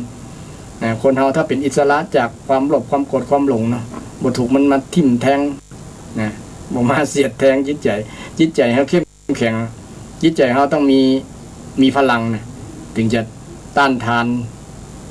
านกิเลสได้นะพระองค์ทรงบำเพ็ญมาหลายกัปหลายกันสร้างบารมีมาก็ธรรมดาต้อง กิเลสต้องการแน่นอนแต่เราต้องอาศัยสั่งสมบุญอย่างพระพุทธองค์เนาะสั่งสมบารมีจิตใจถึงจะมีความแข็งแกร่งเข้มแข็งมีพลังที่จะต่อสู้กับกิเลสกิเลสจะก้านไปแต่ถึงวันนี้คนเราถูกมันก้านกิเลสการกิเลสกันการบางครั้งยิ่งบ่ได้ฝึกสติก็ยิ่งโกรธขึ้นได้ง่ายโกรธได้ง่ายอารมณ์โกรธได้ง่ายอารมณ์เกลียดได้ง่ายอารมณ์ชิงชังได้ง่ายเพราะลืมเผลอสติบ่เจริญมรรคมีองค์8มีเจริญสัมมาสติสัมมาสติเจริญสัมมาสมาธิต้องเจริญคือต้องปฏิบัติต้องดำเนินชีวิตไปตามแนวทางของมรรคมีองค์8มรรคมีองค์8ก็อู้กันเป็นประจำนะญาติโยมเนาะอันนี้แหละจะมาเป็นวิธีแก้ทุกข์คือบรรลุนิโรธนิโรธคนเฮาเมื่อเจริญมรรคมีองค์8มันก็จะบรรลุนิโรธหรือบรรลุนิพพานนั่นเองนิพพานอันนี้เป็นความหมายข้อที่7ข้อสุดท้ายก็คือนิพพานนั่นแหละข้อที่8ก็คือนิพพาน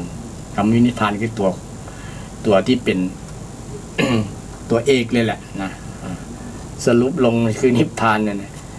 ฟังแล้วม่วนนิพพานนะญาติโยมเนาะ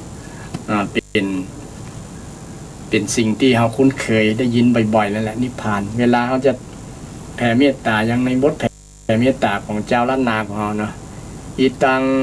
ภาอันอิตังตานะกัมมังนิพพานะปัจจโยโหตุโนนิจังเนี่ยนิพพานะปัจจโยนิพพานก็คือนิพพานปัจจโยคือเป็นปัจจัยนิพพานการตานเนี่ย อีตังตานะกำมังนะตานะกรรมคือการให้ตานเนี่ยนะแปลเป็นไทยเนาะการให้ตานเนี่ยเป็นจงเป็นปัจจัยให้บรรลุนิพพานเนอะประมาณนั้นเป็นปัจจัยให้บรรลุนิพพานเป็นการภาวนานะตั้งภาวนาให้บรรลุนิพพานเนอะอีตังศีละกัมมังนิปปานะปัจจโยโหนตุโนนิจังการรักษาศีลการสำรวมกายวาจาเนี่ยคือเป็นปัจจัยแห่งนิพพานเนอะนี่จะได้มาอู้กันว่ามันเป็นได้แต่ก่อนญาติโยมนะการให้ทานก็ดีการรักษาศีลก็ดีนะ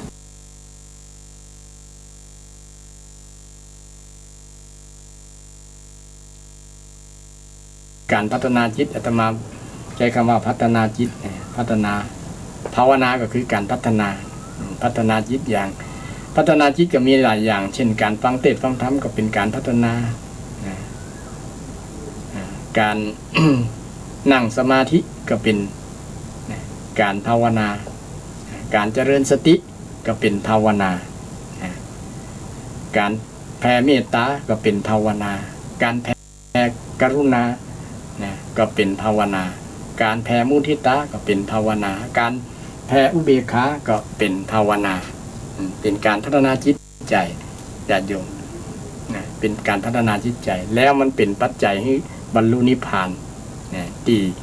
ครูบาอาจารย์เพิ่นแต่งบทนี้ไว้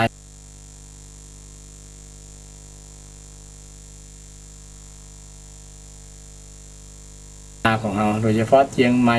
ลำปูนเจียงไฮ้แม่ฮ่องซ้อนล้านนาเนี่ยเพิ่นจะสวดกันสวดกันและจำได้กันจำได้ขึ้นใจจำได้ขึ้นปากขึ้นใจและเป็นบทมีเกี่ยวข้องกับนิพพานด้วยนิพพานที่อาตมาได้แต่งศรัทธาญาติโยมฟังว่าแปลว่าไม่มีเครื่องร้อยรัดบ่มีเครื่องร้อยรัดบ่มีเครื่องผูกมัดยึดมัดใจคนเราถ้ามีอย่างผูกมัดยึดมัดใจมันจะลุงลังนะญาติโยมมันอย่างบ่เป็นอิสระเนี่ยเหมือนกับเขามีอย่างผูกภาระผูกมัดไว้นะเช่นนักขังโทษเนี่ยนะมีอย่างผูกรัดตรึงไว้เช่นมีโซ่ตรวนมีอย่างต่างๆกำไลอย่างมาคล้องมือมันขาดอิสรภาพนะอยู่ในคอกในกรงเล็กเนี่ยนะนี่มันก็จะผูกมัดตัวเก่าขังตัวเก่าไว้นะมันบอกเป็นอิสระจิตใจที่ของคนเราถ้ามัน ถูกอย่างผูกมัดไว้มันก็คือคล้ายๆติดคอกติดคอกทางจิตทางใจในจิตในใจจิตใจมันติดคอกนะมันติดขังถูกกิเลสขังไว้นะถูกกิเลสขังไว้ถูกอย่างต่างๆขังไว้ในนั้นมันออกมายาก ออกมายากถูกความโลภขังไว้ถูกความโกรธขังไว้ถูกความหลงขังไว้อยู่ในจิตในใจนะจิตใจมันถูกสิ่งเหล่านี้ถูกกิเลสมัดขังตราตรึงตรึงไว้บอกให้ไปทางใดไปทางใดอยากมันขาดสูญเสียอิสรภาพสูญเสียอิสรภาพเพราะฉะนั้นคนที่สูญเสียอิสรภาพถามว่าคนนั้นมีความสุขกว่าญาติโยมคำตอบไพ่ก็ตอบได้เราอันก็ตอบได้ว่าบ่มีความสุขฉะนั้นคนถึงทำยึดทำใจบ่เครื่องมาผูกรัดบ่เครื่องร้อยรัดยึดรัด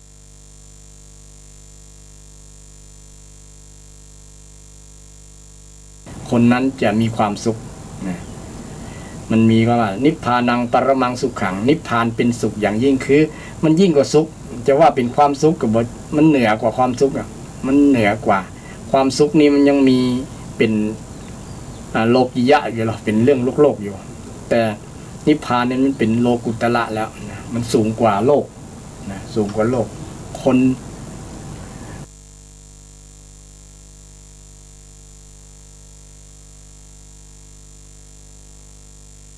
รู้ดีว่าคนที่บ่มีกิเลสครอบงำเนี่ยจะ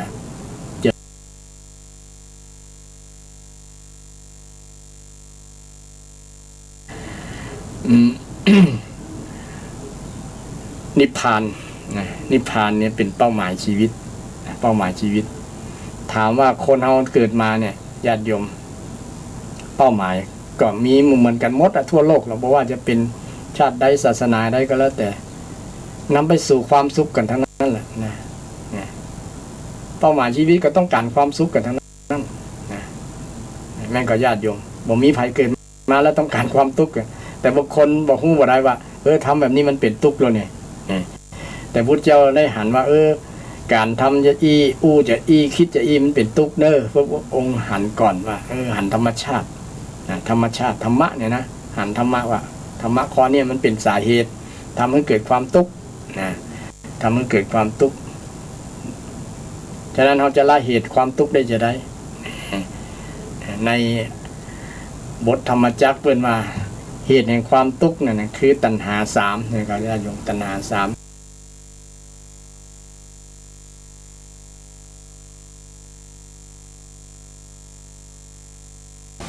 ที่เป็นเหตุแห่งความทุกข์นะถึงวันนี้ก็มาจากความอยากเลยนะที่คนเขาเป็นทุกข์นะคือตรงวงเล็บอย่างไรอยากในทางที่เป็นกุศลอกุศลอยากในทางที่เป็นอกุศลถึงเป็นทุกข์ถ้าอยากในสิ่งที่เป็นกุศลเนี่ยมันจะบ่เป็นทุกข์มีผลดีกับชีวิตนะเป็นญาติโยมอยากคิดดีเนี่ยเนาะอยากคิดดี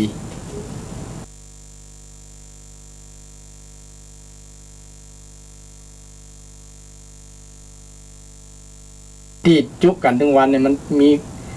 ทุกส่วนหลายมันมาจากการจุกันนั่นแหละนะมาจากกำจาที่เป็นมุสาเนี่ยนะจุหลอกลวงกันบ่ไว้วางใจกันจุหลอกลวงเพื่อเอาผลประโยชน์แก่กันและกันเนี่ยมาจากกรรมมาจากพฤติกรรมจุกันทั้งนั้นนะถ้าเว้นจากมุสา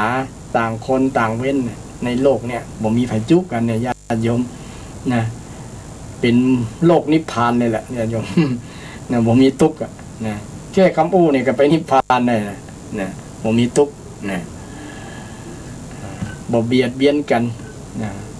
บ่ปิสุนาวาจาบ่ทำให้คนแตกแยกแตกสามัคคีนะสังฆเพศในอย่างนึงตีความหมายก็คือทำให้คนแตกแยกญาติโยมเป็นกรรมนักเลยนะสังฆะคือทำให้หมู่แตกกันนะสังฆะแปลว่าหมู่นะญาติโยมทำให้คนส่วนหลายแตกกันเนี่ยเป็นกรรมนักเลยนะความหมายนึงว่าสังฆเพศนะไม่ใช่เฉพาะพระสงฆ์องค์เจ้าอย่างเดียวนะคนส่วนหลายนะที่ว่าสังฆะเนี่ยนะสังฆะแปลว่าหมู่คณะแปลว่าหมู่คณะนะหมู่คณะทำให้หมู่คณะแตกเนี่ยกรรมที่มันทำให้หมู่คณะแตกเนี่ยมันเป็นความทุกข์เนี่ยไม่ใช่ทุกข์ธรรมดามันแผ่ขยายนะจากครอบครัวหนึ่งไปสู่ครอบครัวหนึ่งไปสู่หมู่บ้านไปสู่สังคมไปสู่ตำบลอำเภอจังหวัดไปทั่วโลกเลยลิ้นนี้ยิ่งไปง่ายญาติโยมทั้งสื่อนะไลค์กำเดียว Facebook กำเดียวนี่ถ้ามันเป็นประโยคเป็นคำแต่คำที่เป็นคำส่อเสียดนะคำทำให้คนแตกสามัคคีกันเนี่ยนะมันแตนคำนะเดี๋ยวนี้นะหมู่สื่อทั้งหลายมันแตนคำนะเป็นว่าห้องว่าอวจนะภาษาเนาะ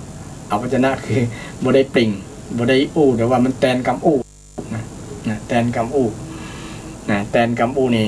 แล้วก็มีผลกระทบอย่างรุนแรงนะมีอิทธิพลมากเลยนะแค่บางคนบ่ได้ชัวร์แล้วก็แชร์เนาะชัวร์ก่อนแชร์เนี่ย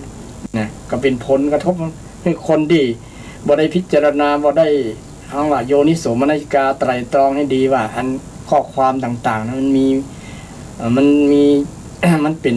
อย่างฮะมันมีสาเหตุจะได้มันแต้ก่อนอย่างก้อนน่ะบ่ได้พิจารณาโดยท่องแท้ก็เชื่อเลยก็มีเนาะบางคนเนี่ยหันแล้วก็เชื่อเลย บางครั้งมานั่นที่หลังมารู้ที่หลังมันเป็นยี่ล้อเนี่ยฉะนั้นการรับสื่อบางอย่างก็ต้องพิจารณา พิจารณาเพราะว่ามันเป็นสาเหตุหนึ่งมันแตนกับเนาะมันแตนกับโดยเฉพาะกับที่เป็นวจีทุจริตนะวจีทุจริตเนี่ยไอ้ปิสุนาวาจาเนี่ยเป็นวจีทุจริตนะญาติโยมนะมันเป็นสาเหตุทำให้เกิดความทุกข์นะมันบอกไปบรรลุนิพพาน คนที่ สังคมครอบครัวใดเนี่ยจะอยากนิพพานต้องอู้กันม่วนนะญาติโยมในครอบครัวนั้นนะครอบครัวนั้นก็จะนิพพานบ่มีทุกข์นะคนมีแต่ความสุขก็อู้จาม่วนกันอู้จาปราศัยนะภาษาดอกไม้นะอู้ม่วนจาหวานนะถึงแม้แปลงกับข้าวบ่ลำมันก็ลำอยู่หรอกญาติโยมนะเพราะว่าอู้กันม่วนเนาะกำอู้นี่มันมีอิทธิพลนักหลายนะสำหรับคนที่ยังบ่บรรลุธรรมแต่ว่ามัน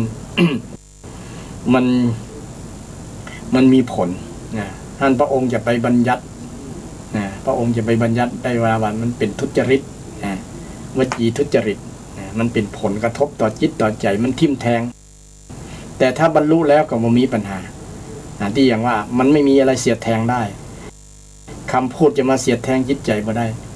สำหรับคนที่บรรลุนิพพานแล้วแต่ช่วงที่ยังบ่บรรลุนี่ก็มันจะเสียดแทงกันง่ายนะว่าอย่างน้อยเดียวว่าได้นะมันจะพิษหัวกันนะเป็นโต้ต่อกันนะทำให้คนเคยเป็นเปื่อนกันเป็น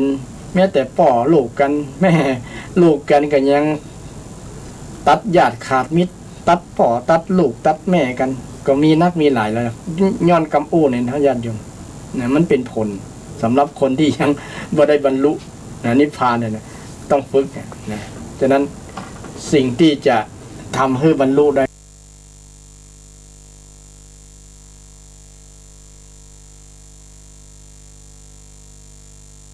มาเริ่มที่การกำอู้นะกำอู้นึ่งก็ทำให้มัน บรรลุความถึงความสุขได้หรอคนอู้กันม่วนๆเนี่ยก็มีความสุขนะญาติโยมนี่ก็ถ้าสังคมใดมีแต่กำด่ากำแจ้งเป็นนรกทั้งเป็นเยอะอาตมาลองสังเกตเด้อนะบางบ้านเนี่ยโอ้ใจกับอู้กำจ่าอย่างบ่ใจคนในครอบครัวยังบ่เป็นพ่อเป็นแม่กันยังบ่เป็นลูกเป็นหลานกันทีแล้วนะใจกับอู้กันยังบ่ฮู้นะแต่ก็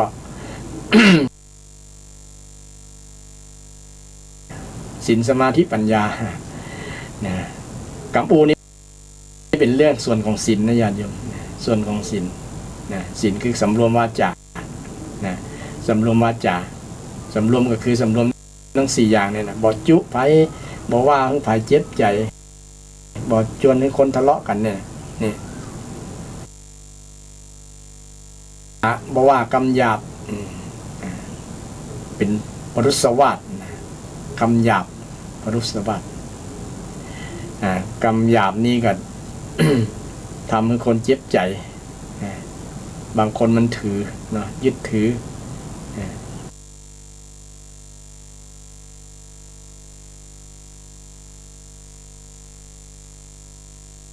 เขาว่าก็มี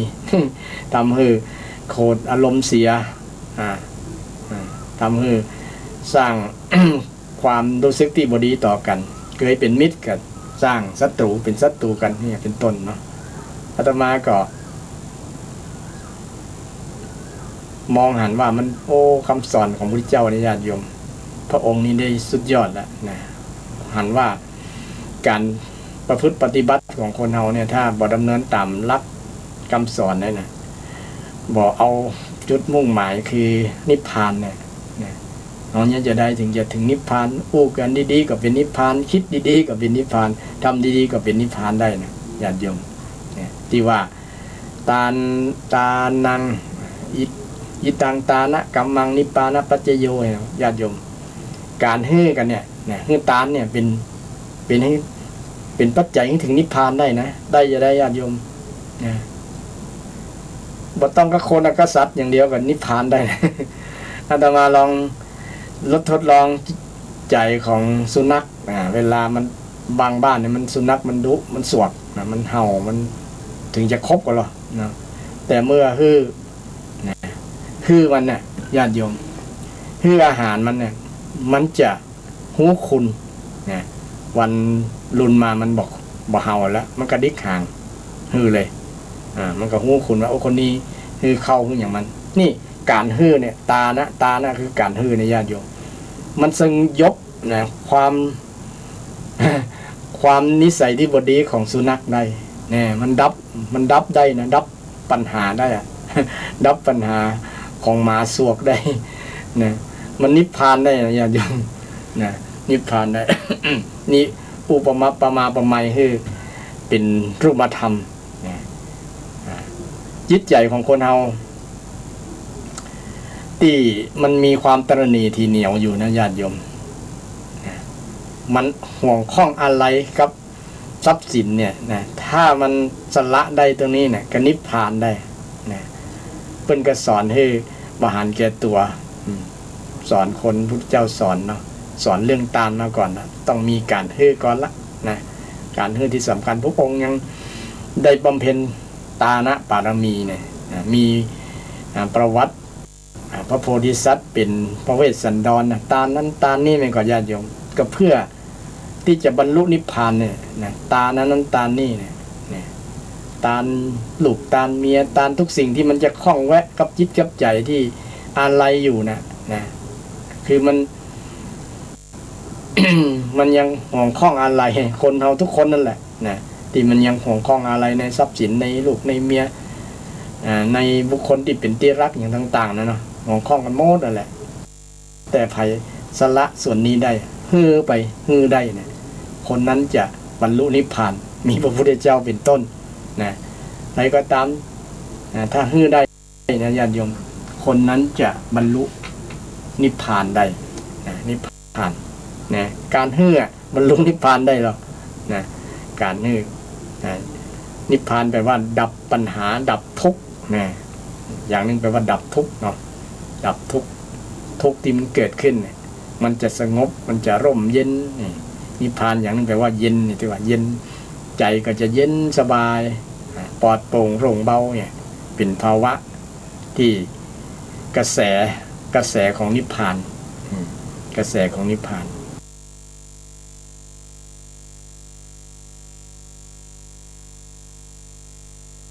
เป้าหมายอุดมคติเนี่ยอย่างที่พระองค์ได้ตรัสไว้ในโอวาทปาติโมกข์ที่ได้กล่าวได้อูกับศรัทธาในพุทธที่แล้วนะว่าอุดมการณ์ทางพุทธศาสนาคือนิพพานนิพพานฉะนั้นนิพพานเนี่ยเป็นสิ่งที่ชาวพุทธต้องดำเนินไปให้ถึงในปัจจุบันในชาติปัจจุบันเนี่ยเราต้องรอชาติหน้าชาติไหนแล้วญาติโยมเพราะว่าถ้าทำบ่ได้ประโยชน์จากนิพพานเนี่ยแสดงว่าศาสนาพุทธของเราก็มันมีความสำคัญน้อยนะมันมีประโยชน์น้อยนะมีประโยชน์น้อยนะแตกต่างจากศาสนาอื่นมากๆก็คือนิพพานนี่แหละญาติโยมบรรลุนิพพานนะและศาสนาอื่นกับไปอยู่กับพระเจ้าอย่างเป็นต้นนะพระเจ้าอยากเป็นแดนแห่งสวรรค์นะเป็นต้นเป็นบรรลุเป้าหมายของศาสนาอื่นแต่ศาสนาของเรานี่เราสามารถบรรลุที่นิพพานบ่ต้องไปหาพระเจ้าละนะเป็นสิ่งที่เราบรรลุได้ในภาพปัจจุบันนะบรรลุได้นะเพราะหาก เพียงแต่ว่าเราปฏิบัติให้ถูกตามมรรคมีองค์8นั่นแหละนะตามมรรคมีองค์8ตะกี้ได้อู้เกี่ยวกับเรื่องการแค่คำอู้เนี่ยเนาะคำอู้หรือว่าแก้การฮึดต้านเนี่ยการอู้นี่ก็อยู่ในสัมมาวาจาไงญาติโยมสัมมาวาจาในมรรคมีองค์8สัมมาวาจานะคำอู้ที่ถูกต้องเนี่ยเว้นจากทุจริตเว้นจากวจีทุจริต4เนี่ยมีพูดเท็จพูดส่อเสียดพูดหยาบคายพูดเพ้อเจ้อเนี่ย4อย่างในญาติโยมนะพูดเท็จก็กำเมืองเขาว่าจุนะเนาะกำอูที่จุคนนั้นจุคนนี้นะส่อเสียดก็คือทำให้คนพิษหัวกันนะภาษากำเมืองเขาเนาะพิษหัวกันอูคนสองฝ่ายแตกกันนี่เป็นสังฆเพศอย่างที่มาได้ยกว่าสังฆเพศนี่นะ อูคนพิษหัวกันนะกำพรุสวัสดิ์ก็คือกำหยาบที่ด่าว่ากันด่าทอกันด่านั้นด่านี่กันใส่ลายป้ายสีกันเนี่ยเป็นพรุสวัสดิ์คำพูดที่เพ้อเจ้อก็คืออู้ไร้สาระบ่มีประโยชน์ หาประโยชน์บ่ได้นะไร้สาระม มันบ่เป็นประโยชน์มันบ่บรรลุธรรมแต่เดี๋ยวนี้ส่วนมากคนก็ชอบนะอู้ไปเรื่อยนะจุพ่องยังพ่องก็ชอบนะโอ้หยาบหยาบล้นๆก็ชอบเนี่ยกลายเป็นชอบในสิ่งที่บ่ถูก ชอบในสิ่งที่บ่ถูกก็ยังว่านะชาวศรัทธาชาวบ้านบางผู้บางท่านบ่ได้รู้รายละเอียดว่ามันเป็นโทษนะการอู้ที่สิ่งที่มันเป็นวจีทุจริตนะบ่เป็นวจีสุจริตนะวจีสุจริตต้องพูดจริงนะคำอันแรกต้องพูดจริงพูดอันที่สองต้องพูดประกอบด้วยเมตตาบอกให้คนทะเลาะกันมีเนี่ยจะได้ให้คนรักกันนะอู้จะได้ให้คนชอบกันรักกันนั่นแหละเป็นคำอู้ที่แตนปิสุนวาจาอู้หวานอู้ไพเราะนี่อย่างครูบาอาจารย์หลายๆรูปหลายท่านอู้ไพเราะบ่ได้ไปพูดให้คน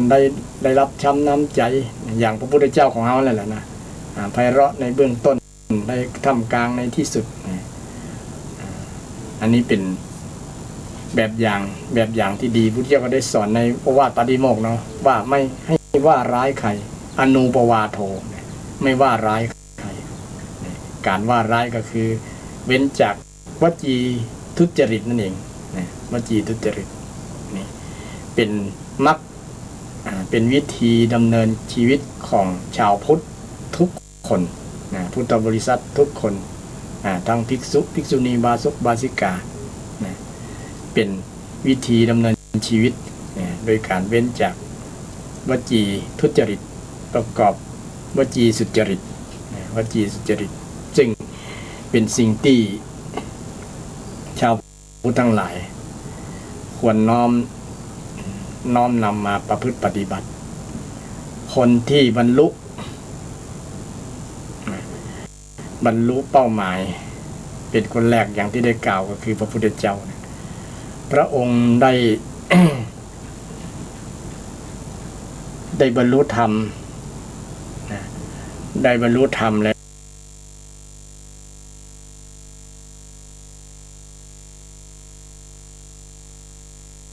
สุขที่สุดในบรรดาคนที่มีความสุขในโลกเนี่ยคือมีเรื่องเล่าว่านายโคบานคือคนเลี้ยงงัวเลี้ยงควายเนาะเลี้ยงงัวแต่ก่อนงัวมันหาย10 กว่าตัวเนี่ย16 ตัวเลยประมาณนั้นหายเข้าไปในป่าแบบ ก็เลยไปซ่อหางัวบังเอิญไปปะตุเจ้ารูปหนึ่งพระสงฆ์รูปหนึ่งพระสงฆ์รูปนั้นก็คือพระพุทธเจ้านะกำลังนั่งสมาธิอยู่นั่งบำเพ็ญนั่งเจริญสมาธิอยู่ก็หันกิริยาอาการแล้วก็หน้าเคารพหน้าเลื่อมใส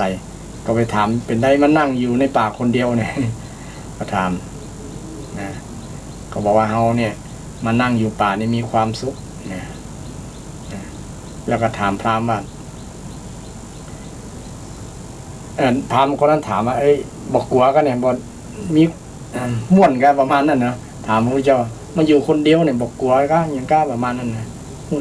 พระองค์ก็เลยตรัสว่าในบรรดาคนที่มีความสุขเนี่ยเขาเนี่ยคนหนึ่งที่มีความสุขที่สุดในโลกพราหมณ์คนนั้นก็บ่เคยได้ยินคำนี้เลยว่าบุรุษที่ทองผ้ากาสาวพัดเนี่ยจะมาแบบนี้ได้ยินก็เกิดแปลกจิตแปลกใจแล้วก็ประทับจิตประทับใจด้วยในคำแบบนี้นะมันเป็นปรัชญาชีวิตเลยมันเป็นสิ่งที่เขาบ่เคยได้ยินว่ามีความสุขที่สุดในโลกเนี่ยนะ ในบรรดาคนที่มีความสุขก็ด้วยความสงสัยเป็นได้ถึงเปล่งคำนี้นะคนอื่นๆแทนที่จะใจประโยคนี้แทนนะแต่ว่าท่านทำไมถึงใจประโยคนี้นะก็เลยถามตอบนะพระพุทธองค์ได้ถามตอบว่าคุณ คุณไปไหนมาเนี่ยไปอย่างนะเข้ามาป่ามานี่มันจะได้นะมาซ่อหาวัวมันไปทางไหนมันหาย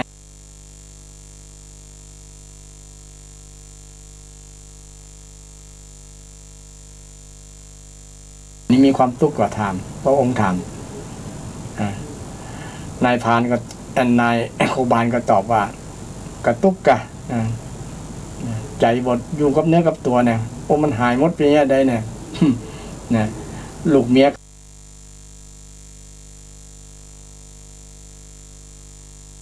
เนี่ยบดตุกได้จะได้เนี่ยใจกระวนกระวายหมุนไปทางใดวันนี่พระองค์ก็เลยอธิบายว่าหันก็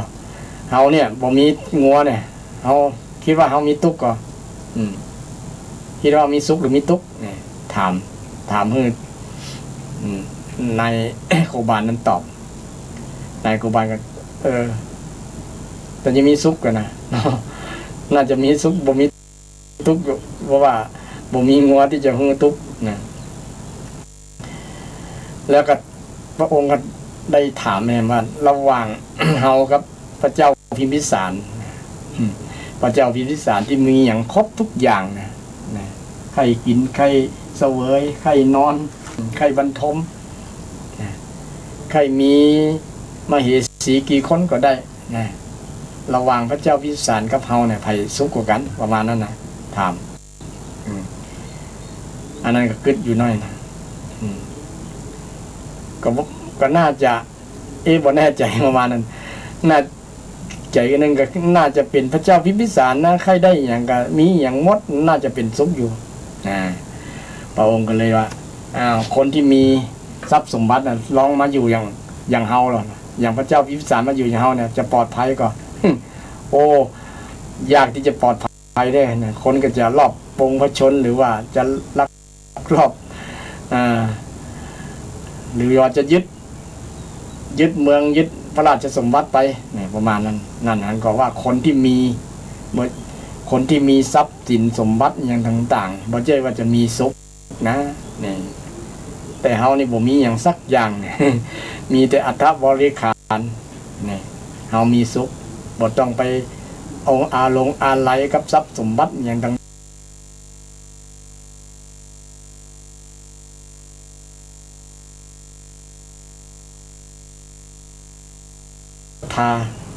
เ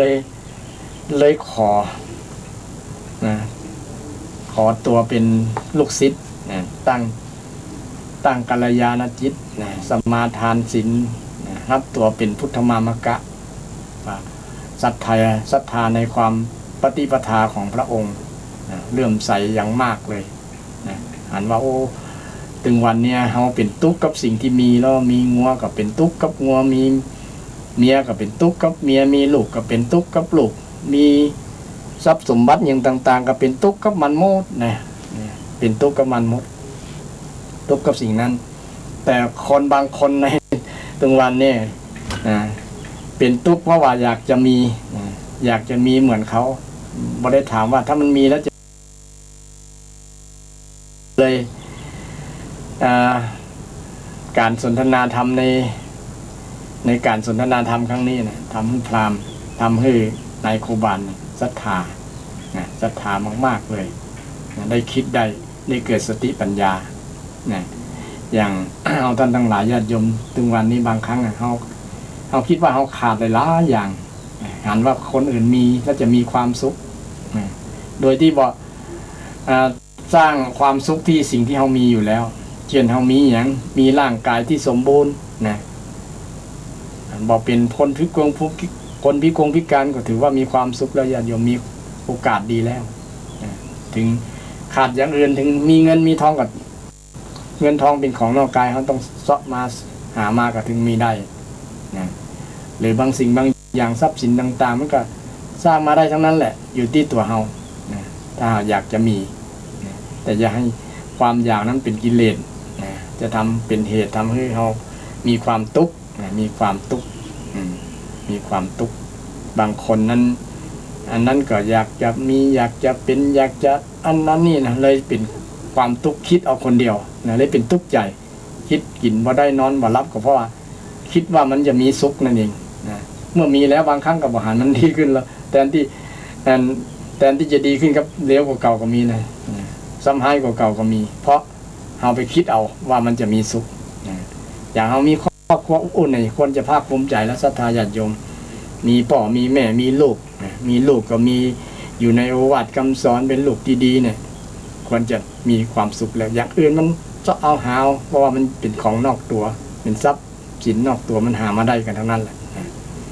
บางครั้งคนมีสตางค์มีทรัพย์สินต่างๆเขาหาความสุขบ่ได้ก็มีนักหลายคนมีเงินเป็นหมื่นล้านญาติโยมหาความสุขบ่ได้ก็มีนะเพราะว่ามันบ่ฮู้วิธีการบริหารเงินพ่องหรือว่าอยากจะได้นักกว่านั้นก็มีนะบ่ปอเป็นเมืองปอบ่มีแต่เมืองปอคือสันโดษเกิดขึ้นในจิตในใจนะว่ามีหมอนะมีครอบครัวที่ดีมีลูกเมียที่ดีมีสังคมที่ดีก็น่าจะมีความสุขแล้วเป็นต้นนี่เป็นแนวคิดแนวคิดที่ได้ฟังจากเรื่องที่นายโคบานควายหายไปตัวหาควายไปตัวหางัวตัวหางัวไปตัวหาวัวหายแต่ไปเจอธรรมะที่พระเจ้าได้สอนก็เกิดศรัทธาเป็นเรื่องที่เราน่าคิดเช่นเดียวกันญาติโยมก็พระองค์ก็มีครบหมดก่อนที่จะมาบวชเนี่ยนะญาติโยมแต่ก็มันหาวิธีที่จะพ้นจากความทุกข์บ่ได้นะมันมีแต่ปัญหาต่างๆนะปัญหาเรื่องแย่งชิงเรื่องราชสมบัติปัญหาเรื่องต่างๆเยอะแยะมากมายเกี่ยวกับปัญหาเรื่องครองราชสมบัตินะเรื่องการบ้านการเมืองต่างๆเนี่ยมันเป็นปัญหามันเป็นความทุกข์แต่เมื่อพระองค์เปลืองหมดทุกอย่างนะเปลืองหมดทุกอย่างสละทุกอย่างแล้วมันเป็นความสุขนะปลอดโปร่งโล่งเบานะบ่มีอย่างเพราะว่าคนเราก็เกิดมาตัวคนเดียวก็ไปคนเดียวประมาณนั้นนะไปคนเดียวนะสอนคนให้บ่ยึดติดนะบ่ติดในวัตถุว่ามีสิ่งนี้แล้วจะมีความสุขขาดสิ่งนี้แล้วจะมีความทุกข์บ่ใจนะบ่ใจมันความสุขอยู่ที่จิตใจที่มันบรรลุธรรมะหรือบรรลุนิพพานนี่มีพระพุทธเจ้าเป็นต้นเนี่ยช่วงที่พระองค์ยังครองราชสมบัติอยู่